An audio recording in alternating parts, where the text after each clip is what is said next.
On my birthday, my brother held up my notebook in front of everyone and said, "This looks like something a child would scribble in math class." The room broke into laughter, sharp, careless, cruel. No one asked what was inside. No one wondered why I kept it close to me, tucked beneath my arm like a fragile bone. They only saw the frayed edges, the bent cover, the pages softened by years of turning. To them it was a joke, a relic of wasted time.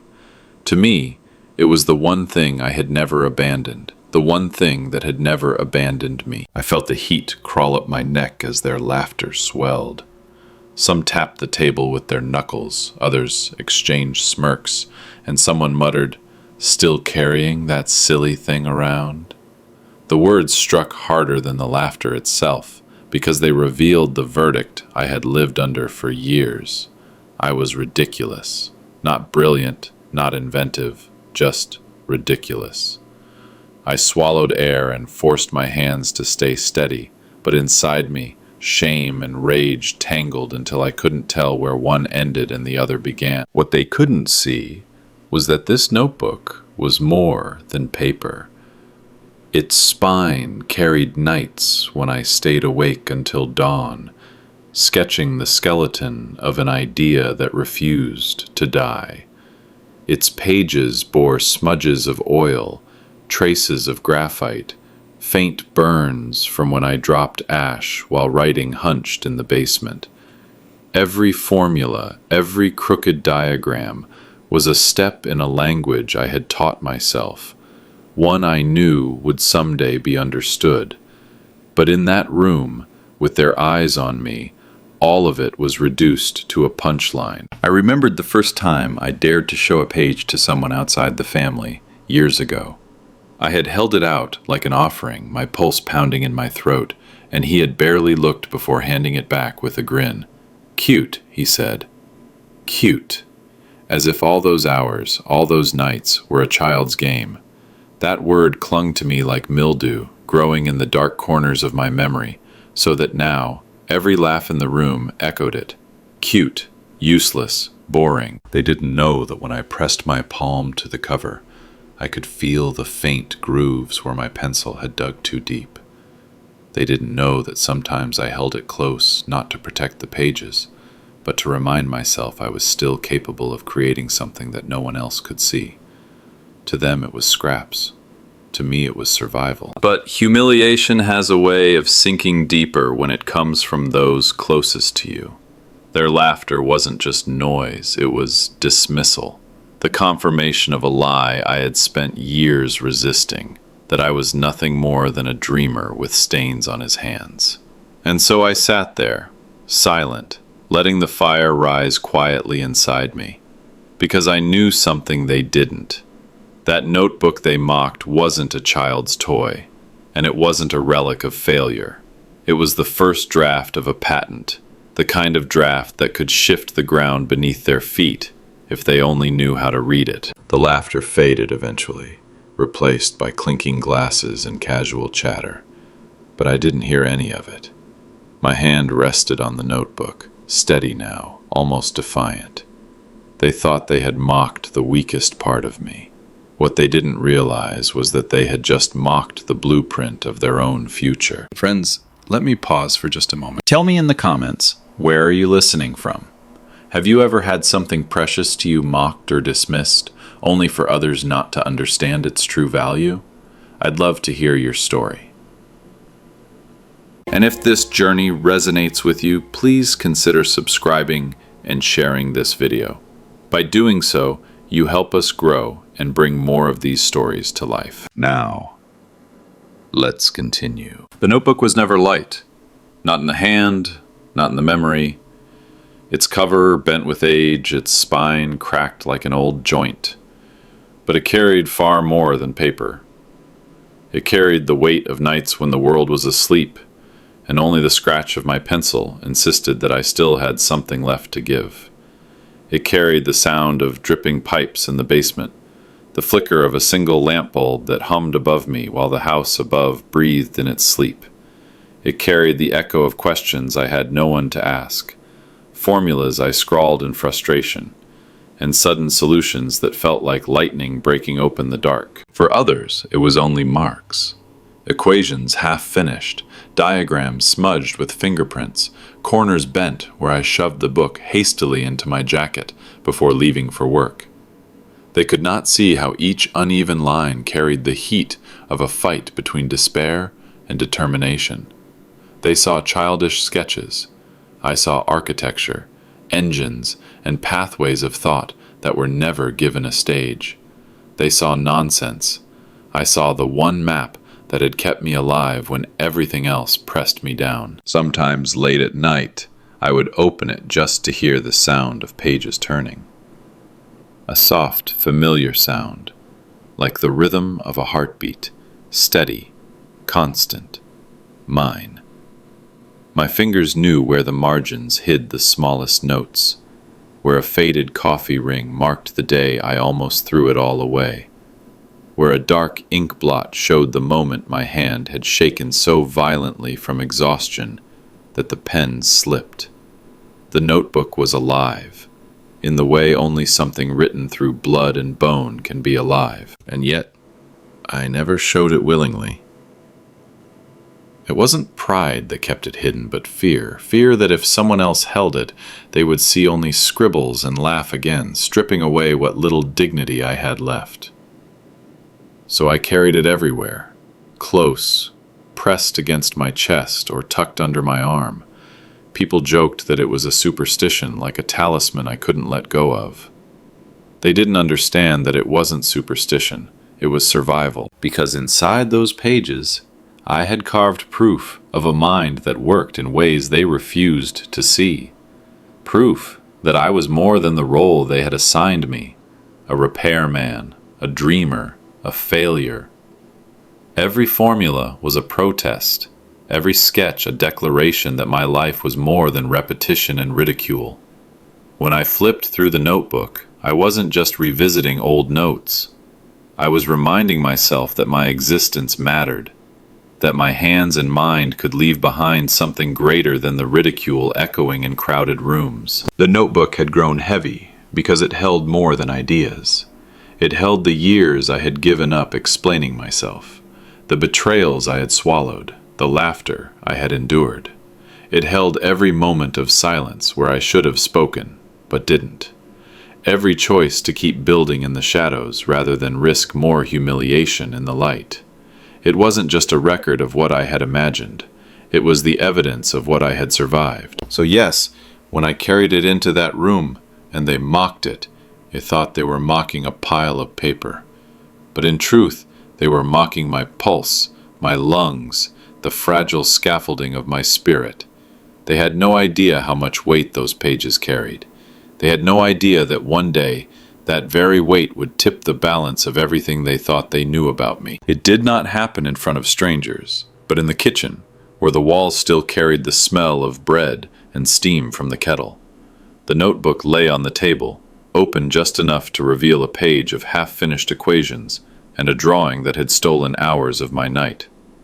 My son, or perhaps it was a brother or someone close enough to wear the same tone of family, reached for it, flipping through with careless fingers that bent the corners I had guarded so carefully. He didn't look at the pages as if they were maps of thought. He looked at them the way someone looks at a child's doodles on a napkin. And then came the words, tossed casually, almost as if they meant nothing. You're wasting your time. 4 syllables that fell with more weight than any hammer could strike. The sentence landed on me like a chain. I felt the air in the room thicken, as though the walls themselves had leaned closer to hear how I would respond. But I said nothing.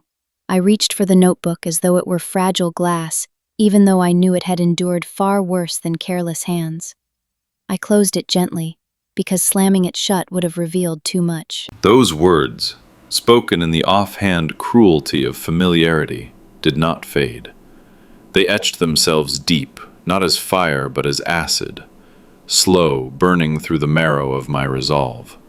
It is one thing to be mocked by strangers, by those who never bothered to look beyond your title or your clothes. It is another to have your own blood dismiss you, to hear the echo of betrayal in a voice that should have been your first ally. That night, long after the house had gone silent, I opened the notebook again. My hands shook as I traced the lines I had drawn earlier. The formulas blurred, not from lack of clarity, but from the tears I refused to wipe away. I wasn't crying because of what he said. I was crying because part of me feared he was right. That maybe all the sleepless nights, all the ink stains and the sketches were nothing more than wasted time. And if that were true, then what had I been carrying all these years? But the notebook would not let me surrender.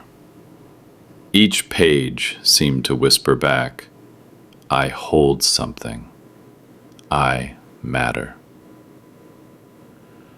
The diagrams stared at me like unblinking eyes, demanding that I believe in them, even when no one else would. The weight of those words, wasting your time, pressed on me.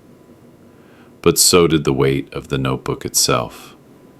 And between the two, a war began. For years I carried that scar in silence. It wasn't visible, not even to the one who had said it. But every time I sat down to write, to sketch, to calculate, those words rose up like a shadow across my shoulder. They made me hesitate before drawing a line, doubt before solving an equation. They made me fold the notebook closed faster when footsteps came down the hall, as if I were caught in a crime. Yet, paradoxically, that wound gave me a deeper hunger. Because if my work was truly meaningless, then why did those words sting so deeply? Why did they linger in my chest like a wound that refused to heal?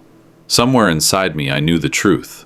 People only mock what they don't understand, or what they secretly fear might matter more than they admit. And so, though I never answered him, I began to write faster, sketch harder, bury myself deeper into those pages.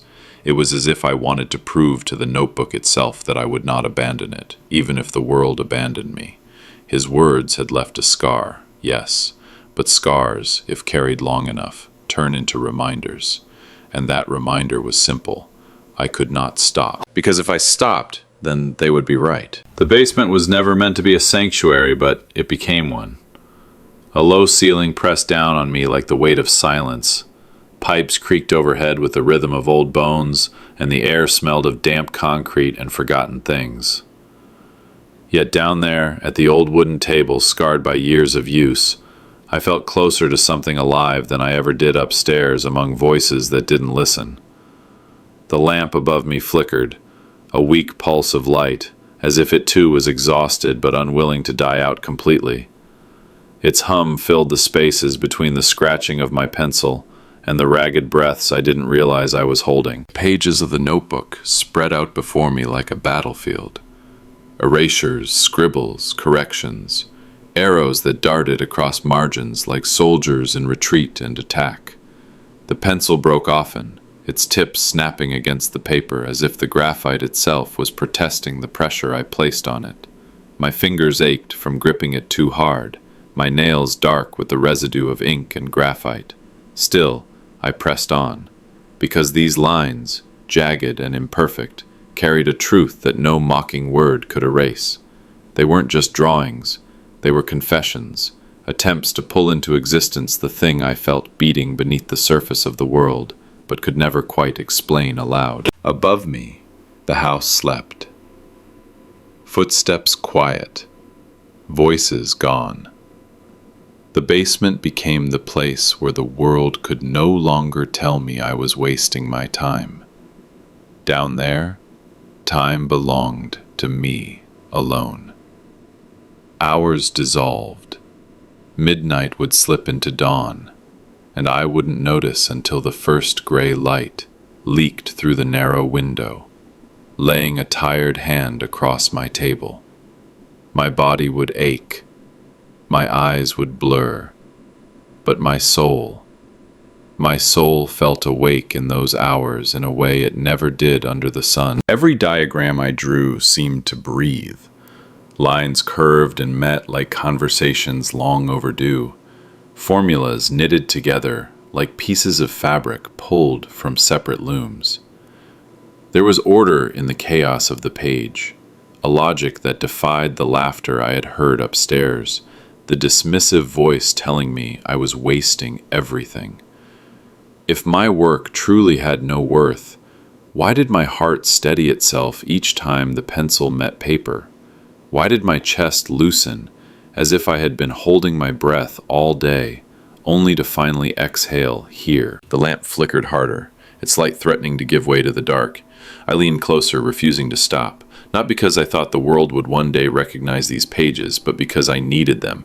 They were the only place where I was not boring, not foolish, not invisible. They were proof that I existed in a way beyond chores and silence, beyond the judgments of family and the careless cruelty of others. Sometimes I would pause, holding the pencil above the page, staring at the shadows stretching across the basement walls. I wondered if anyone would ever see these drawings, if anyone would ever understand the nights I gave to them. The thought twisted me in two directions at once: despair that they might never leave this basement, and defiance that even if they didn't, I would keep filling them. Because what else could I do? To stop was to betray myself more deeply than anyone else ever could. When the lamp finally dimmed to its last gasp, I pressed the notebook closed, hands lingering on its worn cover as though sealing in a fragile flame. My head was heavy, my bones were tired, but in my chest there was a quiet certainty. The world might never know what lived inside these pages, but I did. And that was enough to sit down again tomorrow, to let the lamp flicker, to let the pencil break, and to let the truth pour out once more. It was in the basement hours, in the silence, that I found the only kind of justice I had left: the right to keep going. It began as a sketch, little more than a tangle of lines in the corner of a page. At first it seemed like any of the hundreds of fragments scattered through the notebook, half-thoughts born in exhaustion, seeds never meant to take root. But this one refused to fade. Night after night, it returned, scratching at the edges of my mind like a persistent whisper, refusing to be silenced. I would push the notebook aside, close the cover, tell myself that I needed rest. But even in the dark, even with my eyes shut, I could see it there.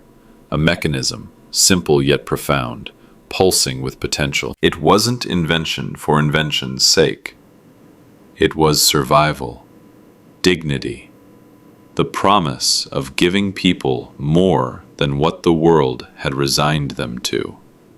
In its curves and levers, in its logic and flow, I saw not just a device, but a chance to ease lives bent beneath unnecessary weight.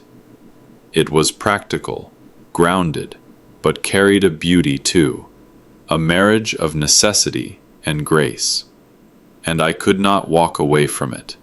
Each time my hand touched the pencil, the same shapes emerged, more refined, more insistent.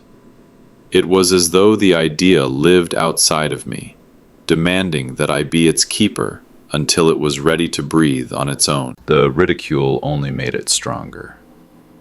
I remember one evening when someone at work glanced over my shoulder, caught sight of the familiar outlines, and laughed. Still at it? Still pretending you're some kind of genius? The words stung, but not in the way they intended. For a moment, the fire inside me wavered, threatened to go out. But then the idea rose up again, louder than their laughter, louder than my own doubt. I couldn't abandon it, not because of pride, not even because of hope, but because it had become part of me. To give up on it was to amputate something vital, to sever a piece of my own heart. There were nights when my hands cramped, the muscles in my wrists screaming from the endless lines I forced onto the page. I would shake them out, press my palms flat against the cold wood of the table, and yet, when I picked up the pencil again, the lines came back, clearer, sharper. It was as though the device itself was teaching me how it wanted to be born. Every failure refined it. Every ridicule sharpened its edges. The more they mocked, the more determined it became inside me. Sometimes I wondered if this was what madness felt like, being haunted by something invisible to everyone else, something you couldn't silence even if you tried. But madness destroys, and this creation healed. In the long hours when my body gave way to fatigue, when the lamp's light shook like a dying star, it was this idea that held me upright. It whispered of a day when the world would no longer laugh, when the pages would no longer seem childish, when the weight of their scorn would collapse under the undeniable proof of function. I told no one, not because I wanted secrecy, but because I knew the cost of revealing it too soon. Words, once spoken, can be crushed by careless feet. Silence was my shield, my soil.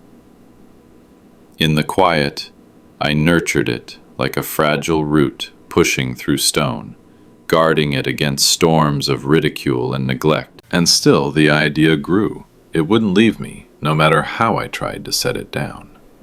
Even when I walked through crowded streets or sat at family tables where laughter filled the air, part of me was elsewhere, turning a gear in my mind, tracing a line across empty air, seeing possibilities where others only saw scraps of paper. The notebook grew heavier with its presence. Each page, each margin carried the shadow of that singular design, evolving, shaping itself, daring me to finish it.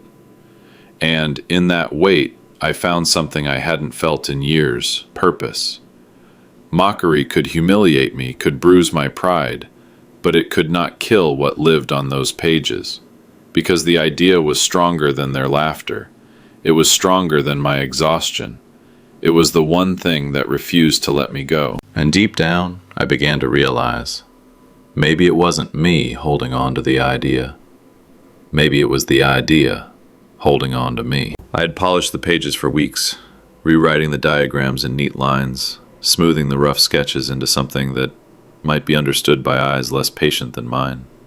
For the first time, I allowed myself to believe that this invention might leave the shadows of my basement. I gathered the courage to fold those pages into a proper envelope, addressed not to a friend or relative, but to an institution, the kind that supposedly existed to recognize new ideas, to nourish them, to give them a stage. I imagined men in suits and women with sharp eyes poring over the diagrams, leaning closer, whispering to one another, realizing what they held in their hands. I imagined a door opening at last. But doors do not always open.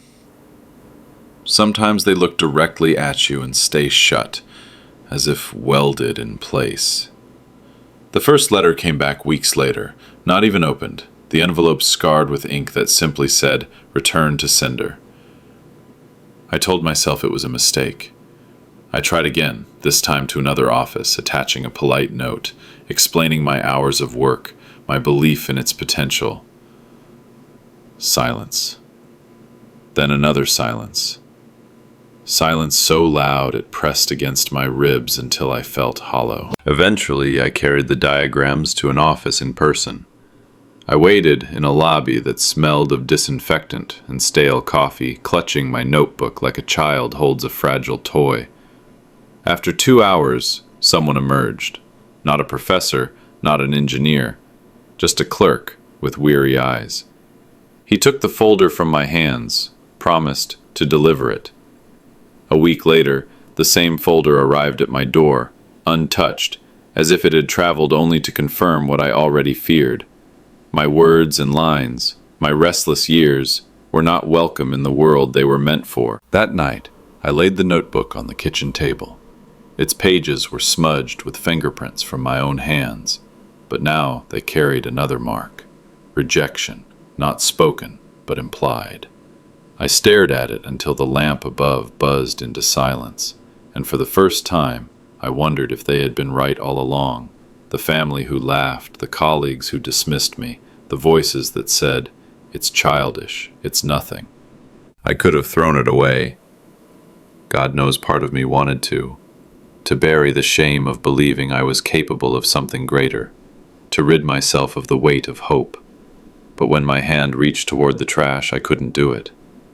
The notebook was more than ink on paper. It was my life stitched into pages, my nights stolen from sleep, my persistence laid bare. To throw it away would have been to discard myself. So back it went, into the same drawer, the same corner of the house, like a wounded soldier, limping back from a battle, no one else saw. And yet, even in its defeat, it carried something stubborn. I could almost feel it breathing under the cover, whispering in the silence, "Not yet." I did not know then that the world has a way of circling back, that what is thrown aside can sometimes return with a power greater than if it had been accepted in the first place. All I knew, as I closed the drawer on my notebook that night, was the taste of humiliation, the sting of wasted courage, and the terrible loneliness of someone who tried to knock at a door, only to have it locked from the inside. But the notebook remained. And so did I. The notebook never left me, though years began to slip past like water through uncupped hands. I carried it in briefcases, in worn-out backpacks, in the glove compartment of an old car whose engine coughed like a dying man. Wherever I went, the notebook went too. Not as a tool anymore, not even as a hope, but as something quieter. It became a talisman, a fragile armor against the loneliness of being unseen. I stopped speaking about it. There had been too many rolled eyes, too many muttered jokes about my scribbles. My son once asked why I still kept it, his tone sharp, not from curiosity but from impatience, as though the very sight of the old thing embarrassed him. I told him it was habit, nothing more. It was easier to lie than to peel open the truth, easier to protect myself with silence than to endure another dismissal. The world began to shape me into the role it preferred. I was the dependable worker, the one who showed up on time, fixed what was broken, kept his head down. They called it reliability, but inside I knew it was erasure. My mind, once sharp with sketches and restless equations, dulled itself for survival. I memorized the rhythm of silence, when to nod, when to withdraw, when to let laughter pass through me without protest. At night, when the house was asleep, I would sometimes open the notebook again, not to add anything new, but to remind myself that it existed. The pages smelled faintly of graphite and oil, like memory itself. My fingers traced over diagrams I had once believed could alter the world, now reduced to ghosts of what might have been. The lines blurred where my sweat had smeared them in some forgotten summer. The corners curled where the pages had been turned and turned again. It was no longer just paper. It was proof that I had once dared to think I could matter. The silence crept into my bones. Friends spoke of promotions, of children's weddings, of holidays abroad. I spoke of nothing. My sentences grew shorter, my laughter more practiced. Even my body seemed to stoop around the secret I carried. It was easier to let them think I was ordinary, to let them underestimate me, to allow their verdict, boring, small, unremarkable, become the mask I wore. But the notebook never allowed me to forget entirely. Each time I held it, I felt the thrum of something alive beneath the paper, as though the ink itself resented its confinement. There were nights when I imagined it glowing faintly in the dark, like an ember refusing to die. It did not demand to be read, nor beg to be believed. It simply remained, stubborn as my own pulse, whispering that silence was not the end, but a pause. Years passed this way, quietly, almost invisibly. I moved through life like a man underwater, seen but not heard, alive but not breathing freely, and all the while the notebook stayed near, heavier with each year, not because of its paper, but because of the truth it carried, that even if the world laughed me into silence, the idea still existed, waiting for a day I no longer believed would come. The silent years were not wasted, they were stored, but I would only understand that later, when the world that ignored me would be forced to turn its head. It happened quietly, almost carelessly, as betrayals often do. A notebook left open on a desk, a sketch visible to the wrong pair of eyes, a loose page slipped into the hands of someone who had never once asked permission. At first, I thought little of it. I had grown used to the world ignoring my scribbles. It didn't occur to me that anyone would take them seriously. But weeks later, the headlines came, not with my name, but with his. A colleague I'd once trusted, or perhaps a relative who had long carried that peculiar blend of envy and dismissal. It hardly matters which. What mattered was the wound. They stood under bright lights explaining their breakthrough, and I recognized it instantly. The same angles I had drawn in exhaustion, the same calculations I had scribbled on nights when sleep would not come. It was my idea, my stubborn child dressed in borrowed clothes, walking into a future without me. People clapped. They praised. They spoke words I had once whispered to myself in hope. Innovative, brilliant, revolutionary. Words I had never been allowed to hear. I sat at the back of the room, clenching my fists in my pockets, watching applause fall like rain on someone else's shoulders. My notebook, heavier than ever, seemed to mock me from inside my bag. The betrayal was not in the theft alone, but in the cruel echo of all the years I had been told I was wasting my time. To them, my notebook had been laughable, but in another's hands, suddenly it was genius. The hypocrisy burned hotter than fire. I felt not just erased, but replaced. At home, the silence grew sharper. The television replayed interviews, the stolen idea spreading like wildfire, while I sat at the kitchen table staring at the grain of the wood, my breath shallow. My family avoided my eyes. Perhaps they didn't want to see the truth reflected there, or perhaps they had long since stopped looking. My son muttered once, "You should have tried harder," and the words were a blade. He did not know that trying harder was all I had ever done. For days I carried the betrayal like a stone in my chest. I wanted to rage, to shout, to demand justice, but I did not. The years of mockery had trained me too well in silence. I told myself that truth does not vanish, even if it is stolen. But telling yourself is not the same as believing. I buried the hurt layer upon layer until it became another scar no one would see. And yet, beneath the humiliation, a strange certainty began to form. If my work was worth stealing, it was worth something. The betrayal, brutal as it was, whispered what I had almost forgotten. My notebook mattered. It had always mattered. The thief might carry my idea into the light, but the roots of it, the first pulse, the original spark, still lived in my hands. I did not yet know how or when, but something inside me resolved quietly that day. They could take my applause.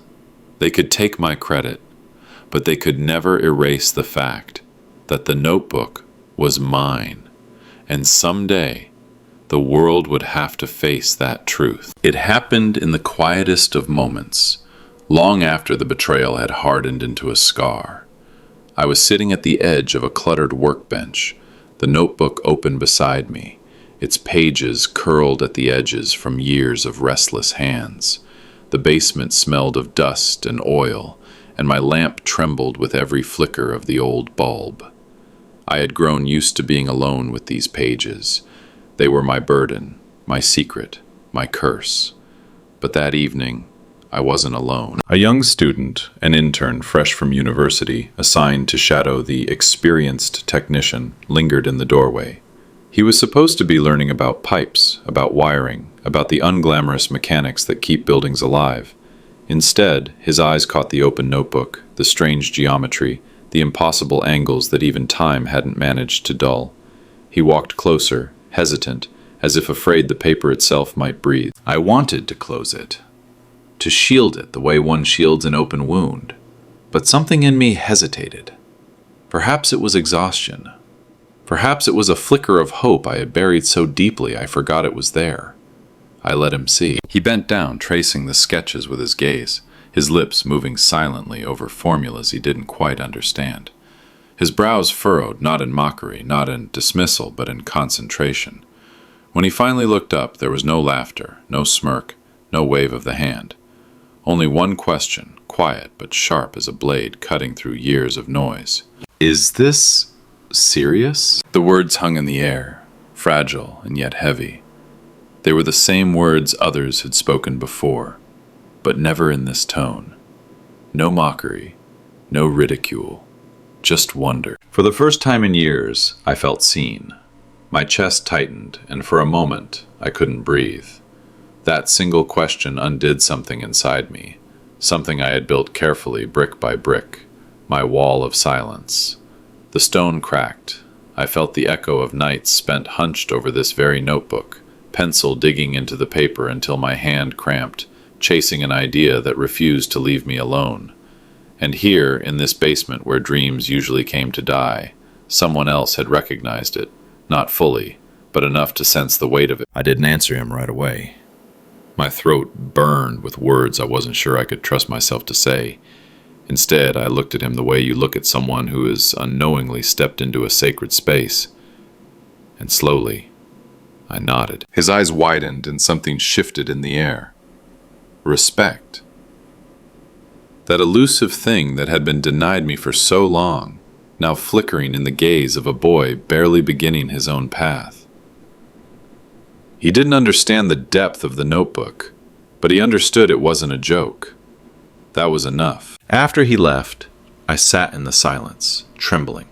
The basement hadn't changed, the pages hadn't changed, my name still wasn't written in any patent office, but something had changed in me. Someone else had seen it. Someone else had called it serious. It was a small thing, almost nothing, and yet it felt like the first crack of light after a lifetime underground. The day I finally carried the notebook into the hall, it felt heavier than stone, not because of the paper itself, but because of the years it contained, the nights in the basement, the betrayals that had festered in silence, the single question from a student that had given me the courage to step into the light again. I placed it on the table in front of them. Professors, engineers, men and women whose names were already etched on plaques and patents. For a moment there was stillness. Their eyes scanned the pages, and in that stillness I felt a pulse of hope.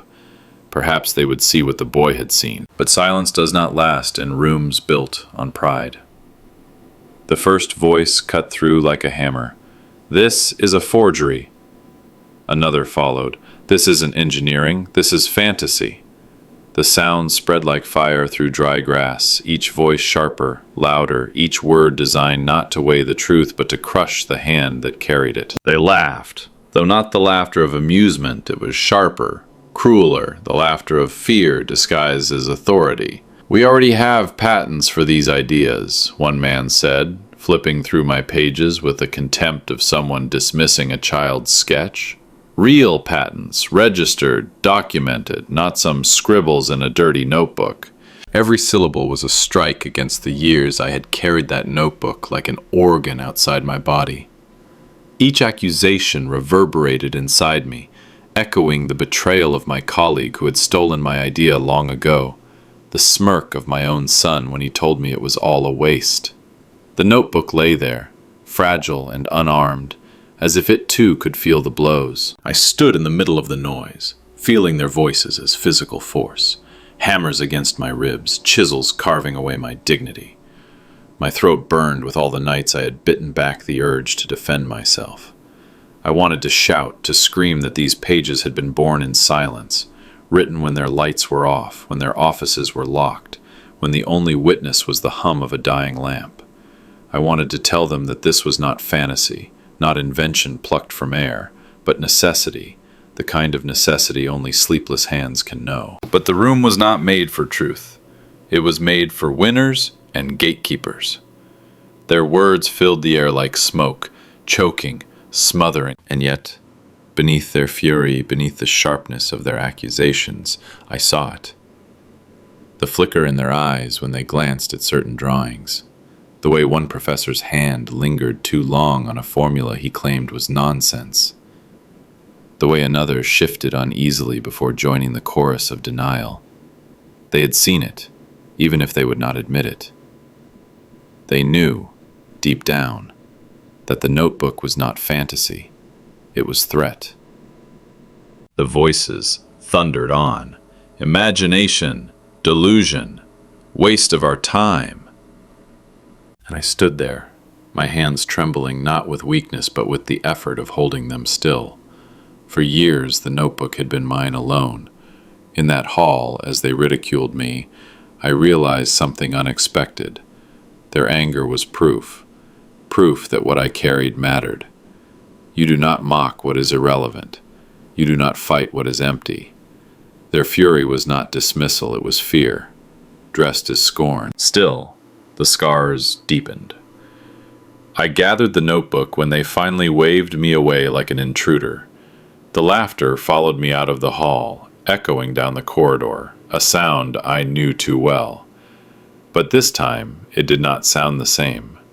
This time, it was weaker than the heartbeat of the notebook in my hands. Because the world had already changed. Once you reveal what was hidden, even in mockery, it cannot be buried again. The night after the hall spat me out, I laid the notebook on the kitchen table and stared at it as if it were a stranger. Their laughter still clung to the walls of my memory. Their accusations still pressed on my chest like a weight I could not move. But there, beneath the bruises of their words, a question lingered. What if they were wrong? What if the notebook itself still carried the truth I had been too broken to show them? My hands trembled as I turned the pages. The familiar ink stains, the sketches smudged by tired fingers, the coffee rings that framed equations like halos of exhaustion. For years these marks had been mine alone, silent companions of nights no one else remembered. But as I moved deeper, past the sketches mocked as scribbles, past the formulas dismissed as fantasies, I reached a section I had almost forgotten existed. A page folded once, tucked behind another, as if hiding. I smoothed it open, and there it was. Dates, written in my neatest hand, the kind of handwriting you only use when you know it must endure.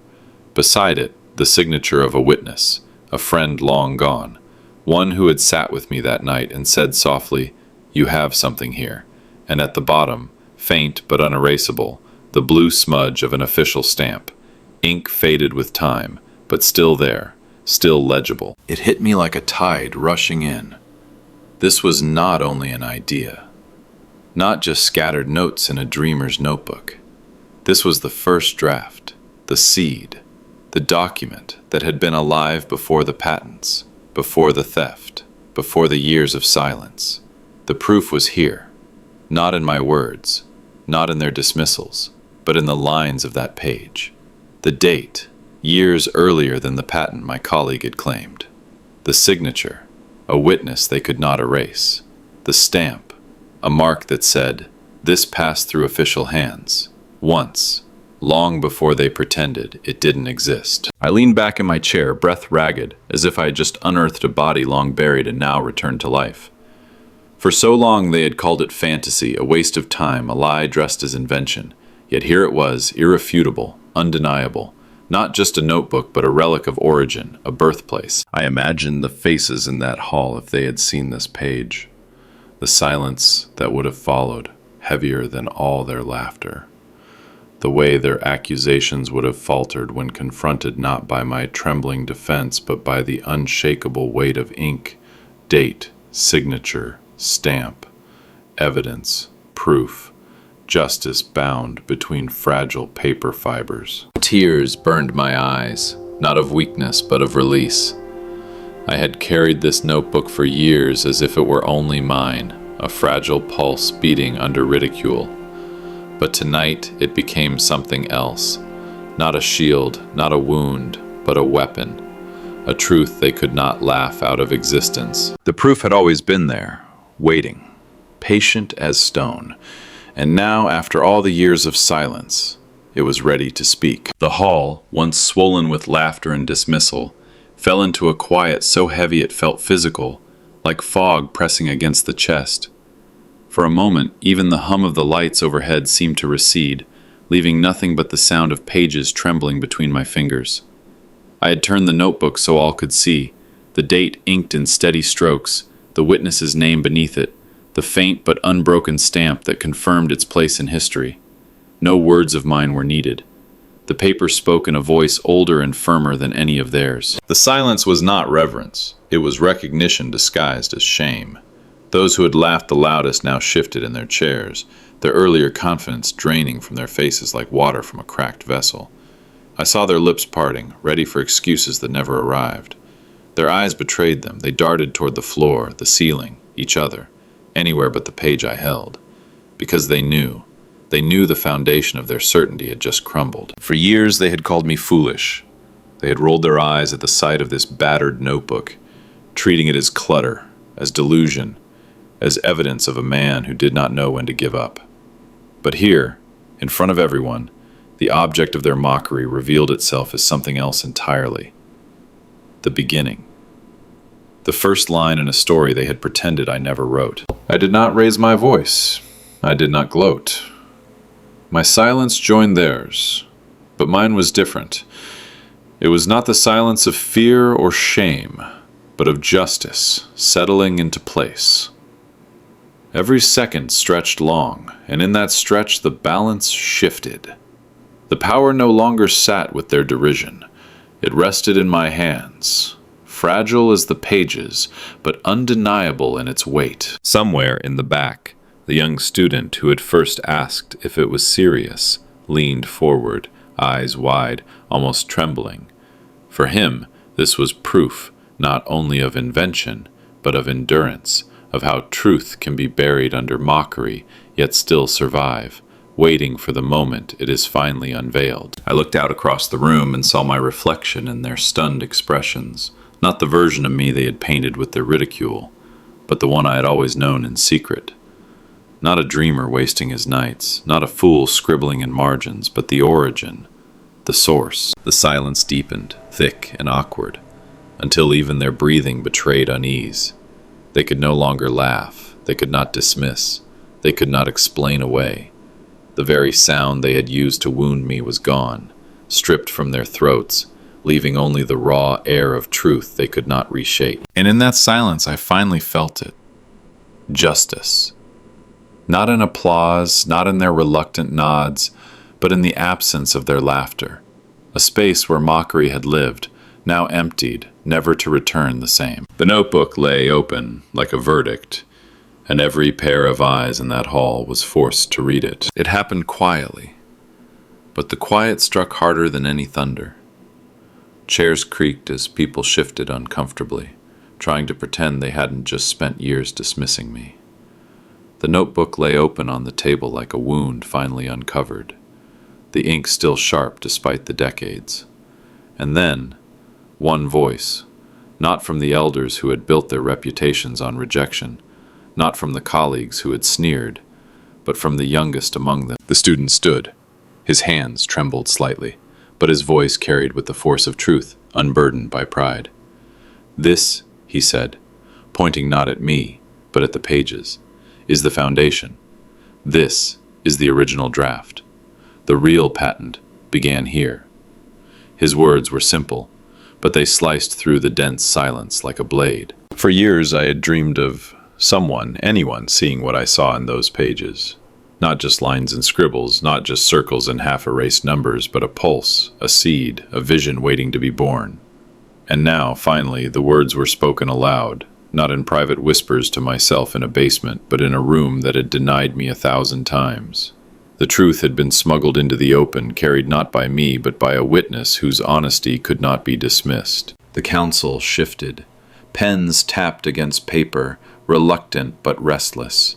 Their notes had always excluded me, always found ways to reduce my name to a footnote, a dismissal, a dreamer who scribbled in margins. But now their hands moved differently. They began to write as if history itself demanded correction.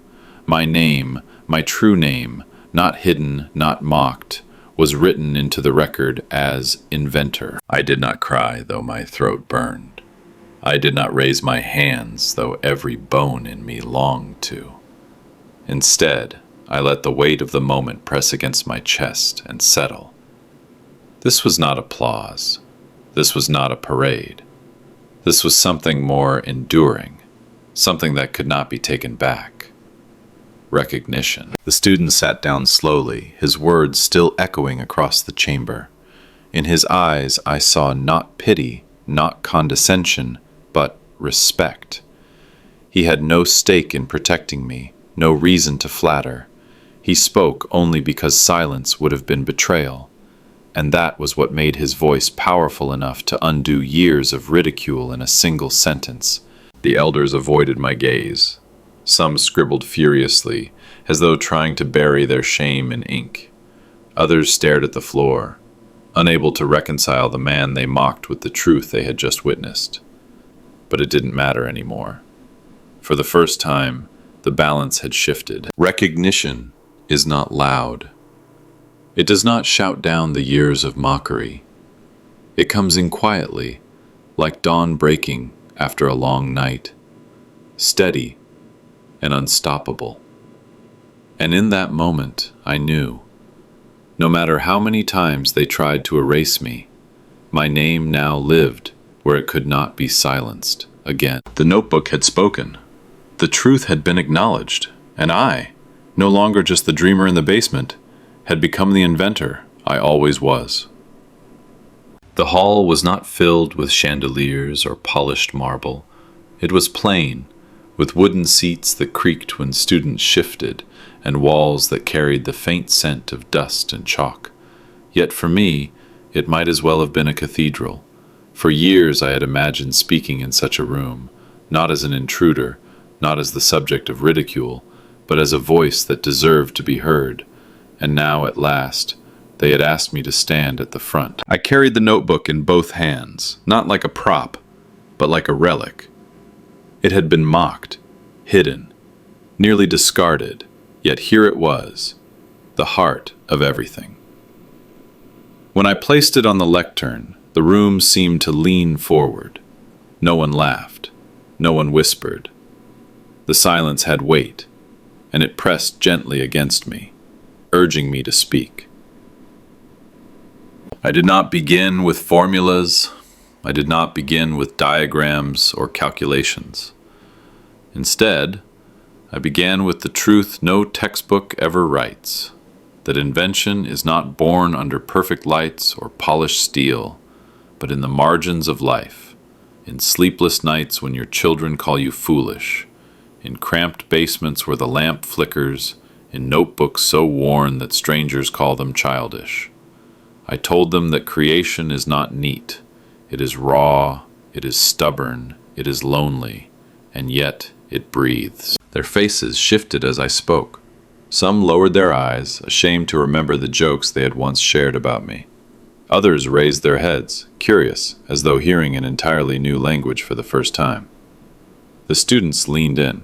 Their pens moved, but not to capture numbers. They wrote words, fragments of sentences, as though trying to hold on to the pulse I was describing. I spoke of the night when my hands trembled, but I sketched anyway, because the idea would not leave. I told them that invention is not brilliance in a flash, but persistence in the dark.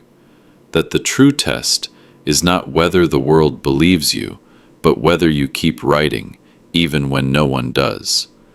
And as I said it, I saw something stir in their eyes, a recognition deeper than applause. The notebook lay open beside me, its pages yellowed, its edges frayed.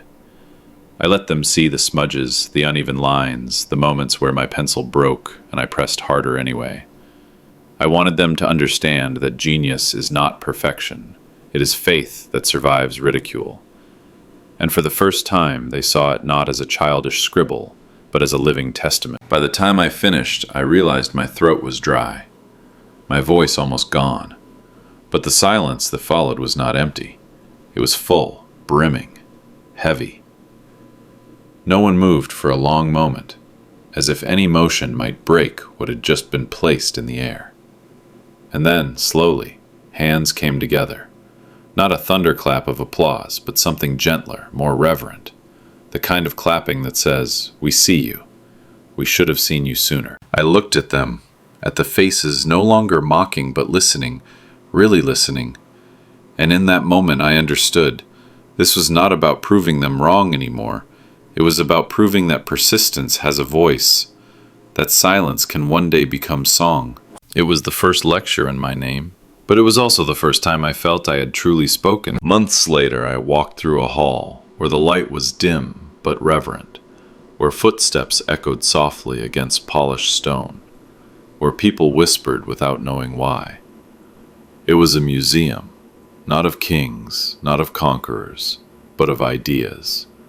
Behind glass, artifacts of invention sat like sacred texts, early sketches, broken prototypes, fragments of vision that had shaped the world, and among them, under a panel of clear protective glass, lay my notebook. The same notebook, once ridiculed at the family table, passed around like a toy for their mockery, now rested with honor. Its torn corners had been preserved, its pages flattened with care. A small plaque was mounted just beneath it, a rectangle of metal that carried the weight of every silence I had endured. The words were plain, but they rang louder than any speech. Original patent draft. Donated by my name. I stood before it, not moving as visitors came and went. Some leaned close, tracing the smudges of ink and the uneven pencil marks with their eyes. Some shook their heads, amazed at how something so ordinary in appearance could contain a seed so powerful, and others read the plaque aloud, stumbling slightly over my name, sounding it as though it had always belonged there. The same relatives, the same colleagues who once sneered, passed by in uncomfortable silence. Their eyes lingered on the plaque, on the undeniable ink, but they did not dare look at me. Justice does not always come as thunder. Sometimes it arrives as a mirror too bright to ignore. And there they were, forced to see themselves reflected in the glass, faces that had laughed at a relic that turned out to be history. I thought of the basement lamp flickering, of nights when my pencil broke and my hand cramped, of the times when letters of rejection piled like stones on my chest. I thought of the betrayal when someone else's name earned applause with the echo of my labor, and I thought of the boy, the student, who saw in my lines what others never cared to see. Every hour, every wound, every silence had led here, to a glass case where ridicule could no longer reach. As I stood there, people around me did not see a man past his years, a worker with ink-stained hands. They saw an inventor, a name engraved not in gossip or laughter, but in record. And I realized, justice had been written not in applause, not in triumph, but in ink, ink that refused to fade. When I finally stepped back, the glass reflected me for a moment. Older, smaller than the legend the plaque now suggested. But I smiled, because the truth was no longer mine alone to carry. It belonged to history. It belonged to anyone who paused in that hall and saw that invention does not always look like power, but often like a worn notebook, mocked until it could no longer be denied. And so I walked away, not needing thanks, not seeking it, because the justice I had waited for all my life now stood silently in a museum, where my name could no longer be erased, where every passerby would read it aloud, without knowing they were restoring me. Justice was not loud. Justice was not fast. But justice, when it finally came, was eternal. Justice was ink.